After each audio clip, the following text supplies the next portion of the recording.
एक समय की बात है कि एक गांव में एक ब्राह्मण खेतीबाड़ी था। वो ब्राह्मण खेतीबाड़ी करता था। उसके पास कुछ खेत भी थे जिसमें अच्छी पैदावार होती थी और मज़े में उसकी गुजर बसर हो जाया करता था। उसके खेतों के पास ही एक तालाब था। एक दिन खूब गर्मी पड़ रही थी। ब्राह्मण खेतों में काम कर रहा था। दोपहर को काम बंद करके वो नहाकर ठंडा होने के लिए तालाब के जल में उतरा। नहाते नहाते उसकी नज़र एक सुनहरे केकड़े पर पड़ी। उसे वो केकड़ा बहुत प्यारा लगा। उसने केकड़े को हाथों में लेकर पुचकारा। केकड़ा भी उससे प्यार करने लगा। वो अपने जंबूर जैसे पंजों से कभी ब्राह्मण की नाक तो कभी होठ या कान पकड़कर धीरे से खींचते। ब्राह्मण को केकड़ा का ये खिलवाड़ अच्छा लगा। नहाने के बाद उसने तालाब के किनारे लकड़ियाँ गाड़ कर अपना गीला अंगोछा उस पर तान कर छोटा सा तंबू बनाया और केकड़े को उसमें रख दिया ताकि गर्मी से बचाव हो। शाम को काम समाप्त करने के बाद ब्राह्मण तालाब के किनारे अंगोछा लेने गया। केकड़ा उसके अंगोछे की छाँव में आराम से सो रहा था। ये देखकर वो बहुत खुश हुआ। ब्राह्मण अंगोछा लेकर चलने लगा तो केकड़ा उसके पीछे चलने लगा। उसने केकड़े को अपने अंगोछे में लपेटकर पूछा, मित्र, तुम मेरे घर चलना चाहते हो ना? चलो, मैं तुम्हें तुम्हारी भाभी से मिलवाऊंगा। इस प्रकार केकड़े से बतियाता होता वो घर पहुंचा। घर पहुंचकर केकड़ा अपनी पत्नी को दिखाकर वो बोला, ये सुनहरा केकड़ा मेरा दोस्त है। ब्राह्मण ने हंसी, कहीं आदमी और केकड़े में भी दोस्ती हुई? वो बोला, क्यों नहीं, दोस्ती किन्हीं के बीच भी हो सकती है, बस प्रेम और विश्वास होनी चाहिए।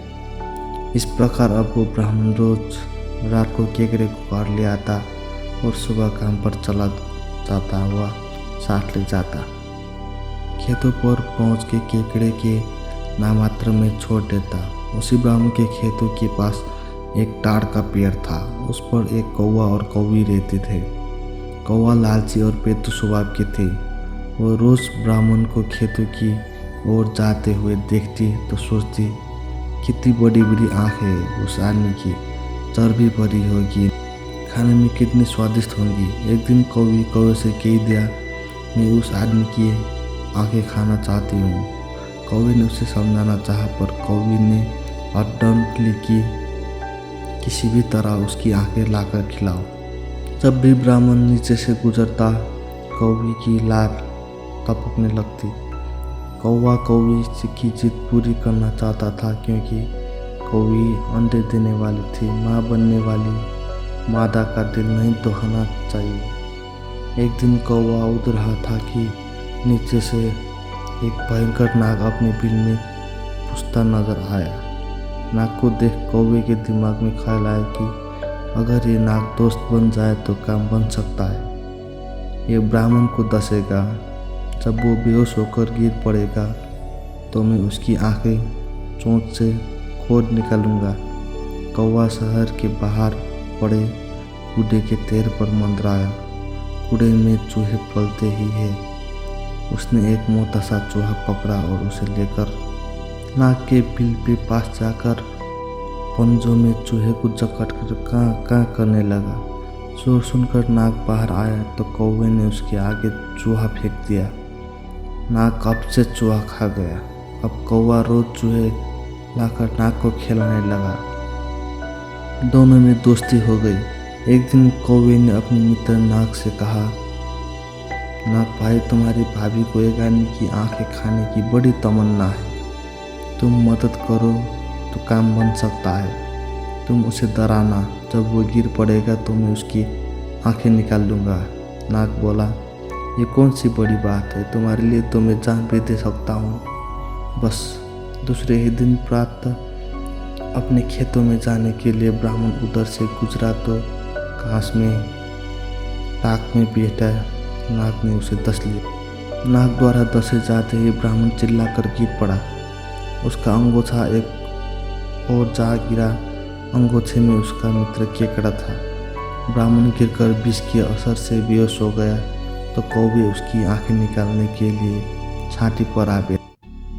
केकड़ा ये सब देखकर सारा माजरा समझ गया।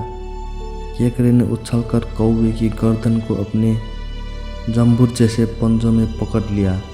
कौवा कां कां कर पंख फटफटाने लगा, पर केकड़े ने खप छोड़ा नहीं।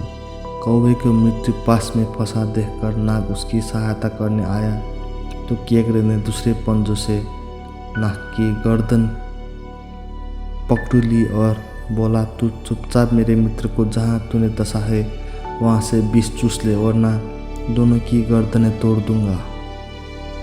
ऐसा कहकर उसने अपना जम्बूरी पंजा नीचे सरकाकर सांप को पूंछ की ओर से पकड़ा ताकि वो भाग न सके पर मुंह से विष चूस सके। मरता क्या न करता, नाग को विष चूसना पड़ा। जिसे उसने विष चूसा, केकड़े ने कौवे और नाग दोनों की गर्दन दबाकर उन्हें खंडों से अलग कर दिया और बोला, तुम जैसे दुष्टों की जीवित रहना सबके लिए खतरनाक होगा। ब्राह्मण को होश आया तो केकड़े मरे सांप और कौवे को देखकर वो सारी कहानी समझ गया। तब तक और किसान भी आकर तमाशा देखने लगे थे। ब्राह्मण ने अपने मित्र केकड़े को छाती से लगा लिया। इस कहानी से ये सीख मिलती है कि मित्रता किन्हीं भी दो प्राणियों के बीच हो सकती है, बस प्रेम और विश्वास होनी चाहिए।